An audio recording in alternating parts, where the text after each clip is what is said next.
పెద్దపల్లి జిల్లాలో friendly policing అమలవుతుందని Peddapalli జిల్లా collector సంగీత సత్యనారాయణ తెలిపారు. రామకొండ కమిషనర్ ఆధ్వర్యంలో పెద్దపల్లి జిల్లా కేంద్రంలో తెలంగాణ రాష్ట్ర అవతరణ దశాబ్ది వేడుకలు జరిగాయి. జూనియర్ కళాశాల మైదానంలో ఎమ్మెల్యే దాసరి మనోహర్ రెడ్డి, పుట్టా మధుకర్ జెడ్పీ చైర్మన్ జెండా ఊపి ర్యాలీని ప్రారంభించారు. ర్యాలీ పట్టణంలోని కామన్, జెండా, మచాది, అమర్నగర్ బస్టాండ్ పలు వీధుల్లో గుండా పోలీసులు నిర్వహించారు. దశాబ్ది ఉత్సవాల్లో భాగంగా సురక్ష దివాస్ సందర్భంగా ఏర్పాటు చేసిన కార్యక్రమంలో ప్రతిరోజు గతంలో కల్లోల జిల్లాగా ఉన్న ఈ ప్రాంతం ఎందరో పోలీసు అమరవీరులకు ప్రాణత్యాగాల వల్ల శాంతియుతంగా మారిందని పెద్దపల్లి ఎమ్మెల్యే దాసరి మనోహర్ రెడ్డి అన్నారు. మీ దృష్టికి తీసుకొస్తా ఉన్నాం.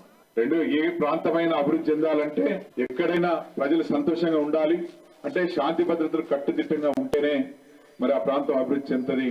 అక్కడే ఆర్థిక అభివృద్ధి జరుగుతుంది. సాంఘికంగా ప్రజలు గౌరవంగా ఉండే పరిస్థితి ఉంటుందనే ఉద్దేశం ఒక ముఖ్యమైనటువంటి ఆలోచనతోని మరి గౌరవ ముఖ్యమంత్రి గారు రాష్ట్రం ఏర్పడిన వెంటనే మొట్టమొదటిసారిగా పోలీస్ శాఖలో ఆ ఆత్మస్థైర్యాన్ని నింపి వారందరికీ మరి మీరు పోలీస్ అనే ఒక భావన వాళ్ళు కలిగించి వారు మరి క్రమంగా మరి బాధ్యతలు గుర్తెరిగి పనిచేసే విధంగా చేయటం జరిగింది.